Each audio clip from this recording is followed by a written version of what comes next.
Omar Abou-Sayed, and I am the CEO of a company called Advantech Waste Management Services. I'm going to speak to you today about entrepreneurship in the oil and gas industry. So before I get started, I think it's important that we all understand, what does entrepreneurship mean? What is an entrepreneur? An entrepreneur, the definition that Harvard Business School uses, is that an entrepreneur is someone who marshals resources not immediately under their current control and uses them to accomplish some sort of a business objective. So those are big words, but fundamentally it means somebody who solves a problem in a business context and uses and accumulates resources that they don't have. Those resources can be people, they can be technology, it can be money, and puts all that together. So if you think about what an entrepreneur does, though, an entrepreneur really does everything, including taking out the trash in their companies. When you start a business, it is a very lonesome experience, one that is marked by significant struggle, and one where having a clear long-term objective is the most important way for you to guide yourself through the challenging times. In oil and gas, there are a couple unique aspects to think about. The first are some key themes that are shaping the oil and gas industry. So let's think about these. One of them is what we call the Great Crew Change, which is the departure from our professional workforce of the baby boomer generation. And their exiting of the workforce means that they're taking their skills with them, their knowledge with them, and their historical understanding of the technologies and their evolutions, and how these problems that we will face have been solved in the past. So that really is driving a need for replacing what is the knowledge trapped inside that generation's workforce in their heads with systems that can ensure quality outcomes in the absence of that level of experience. Another key theme is how rapidly the oil price cycles are responding. So the U.S. has emerged as the swing producer, and as a swing producer, it means that when prices are high, the swing producer adds production, and when prices are low, it shuts off production. And this role was historically played by the large members of OPEC, particularly Saudi Arabia. But the U.S. onshore land shale revolution has an ability to add rigs and add capacity very quickly. And the capacity it adds declines very quickly. And so ceasing drilling for 3 months, 6 months, or 12 months brings supply down quite rapidly. So as a result, we have shorter cycles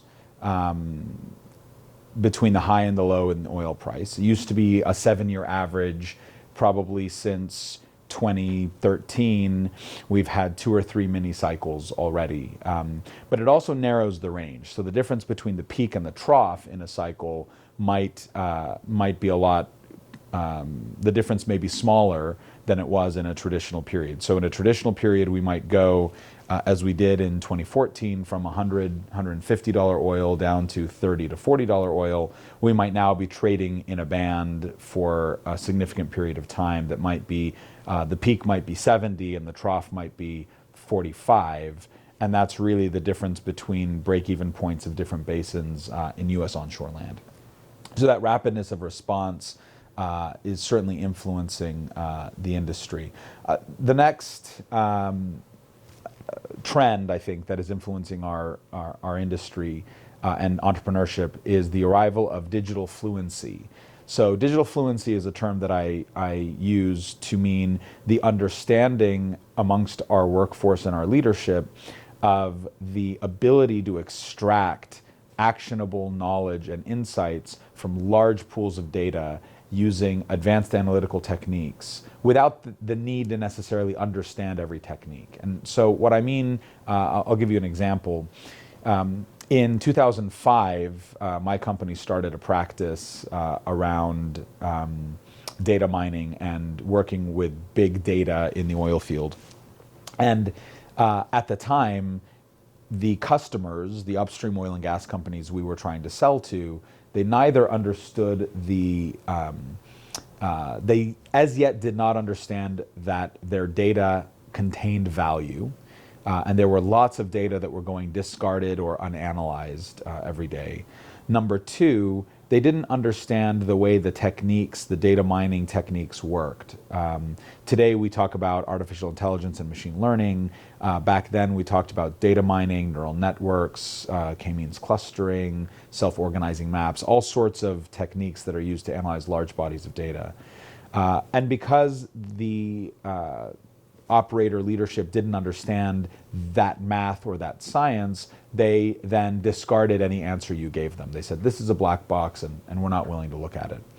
Today, we're in a moment where people both understand that their data has value and they are saving it and jealously guarding it. Number two, they understand that there are techniques that you may need an advanced degree in mathematics to understand, but that those techniques actually provide real value and deliver real understanding. And people are living today in an environment where these tools and techniques are showing up in our everyday lives. Facial recognition on your camera, deep fake videos, all sorts of manifestations of this trend are showing up. So we've talked about the great crew change. We've talked about the arrival of digital fluency. We've talked about so now we should talk about what I'll call the new money. There is a significant amount of financial resource that has entered our industry to support new companies or to acquire and assemble larger companies that are not the traditional oil and gas services or oil and gas operating companies. So on the one hand, you've got the emergence of super independent operators, but on the other hand, you have a lot of Wall Street money and a lot of private equity and venture capital money coming in. And that certainly shapes the entrepreneurial landscape. So how should someone get started as an entrepreneur as you think about navigating through these trends?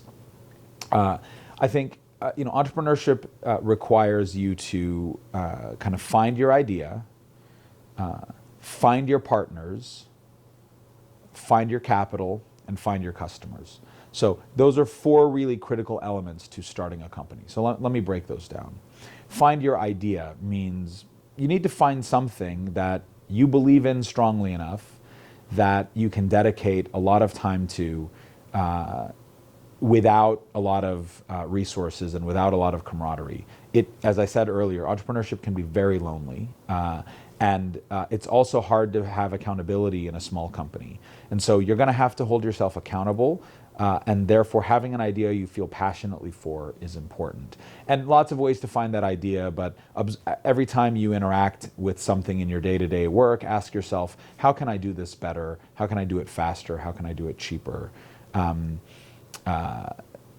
keep a running log. Keep a notebook, keep a running log, and find some people you trust to sound these out with to figure out whether there is a there that's worth you investing your time and effort. 2, find a partner. Starting a business, again, is very challenging. No one person has all the skills to be successful in their enterprise. So finding a partner both gives you somebody to bounce your ideas off of, somebody to vent to about the challenges, someone who can augment and complement your skills in your area with their skills in their area. And most importantly, when somebody thinks about either investing in your business or buying your product, if you can't have convinced at least one other person to join you on the entrepreneurial journey, why should someone give you their money or why should someone buy your product? So having a co-founder or having at least another senior person who you're working with is very important. Find your market. There are lots of great ideas that people started companies around that the market had no interest in. You can have a great idea too soon for the market to buy, and you're dead in the water. You can have an idea, a very clever solution to a problem, but it's a problem that is not sufficiently painful enough for the customer to choose to do something different than the incumbent solution. There are all sorts of reasons, but finding what we call product market fit, which means finding a market that's willing to buy your solution and constructing your solution in a way that solves a real pain point for a customer is really critical. And there are lots of literature on product market fit and minimally viable products and how you iterate within a product space. But fundamentally, you have to talk to and listen to your customer. Lastly, find your capital. So lots of entrepreneurs view raising money as not just necessary in their entrepreneurial journey, but they see it as the end of their journey, as the validation that their idea has merit. And that's very dangerous thinking, because people who professionally invest in early stage companies take a portfolio theory. They know that 9 of 10 of their investments are going to fail. So they're betting on the quality of the team, the quality of the idea, sure, but at the same time they recognize that the vast majority of investments they make are going to fail. So how do you make sure that your business is not the 9 out of 10, but is the 1 out of 10 that succeeds? That's sort of the fundamental question. And one thing I'll say is many entrepreneurs raise money too soon, either before they have true product market fit, before they're ready to scale, before they have worked out the organization and supply chain that they need to support the business. And ultimately, adding gasoline into an engine with no steering wheel is very dangerous. You can burn a lot of money and a lot of time driving down unproductive roads. And so making sure that if you choose to raise money, you do so when you are best able to make best use of it. To really scale a business that already has traction is critical. And it's also very critical because once you take somebody else's money into your business, you immediately lose some control, and you immediately increase the risk you need, the risk to you earning a return for your effort. Because typically, external money requires that they get paid first, which means you can build a very good company, but your investors take their money first and you only get to share in what's left. So raising that money as late as possible in as favorable terms as possible is really important. And more entrepreneurs are choosing not to raise anybody else's money because they see that it's much easier to get to 1 million in revenue, 2 million in revenue, and build a 5 or 10 million value company and sell it than it is to raise 5 or 10 million in capital and build a 50 to 100 million enterprise value business to end up earning about the same. So very critical as you think about raising money. I would be very cautious about when you do so, how much you raise, and how early in your life cycle you do it. I hope that was helpful. Those are some very quick thoughts. And in conclusion, I want to really focus in on what are the personality traits that make a great entrepreneur. Extreme confidence to the point of naivete is important. I think if someone starts out knowing how challenging the road will be, more than not, they would choose not to start as an entrepreneur. And so if this video does nothing but make you think twice or 3 times before starting a company, it will have done its job. So extreme confidence, passion is very key. You're going to need to fuel your energies from somewhere, and passion for the topic is important. There's nothing worse than being midway through a business plan, having worked with customers, and realize you don't really want to get up and do that every day.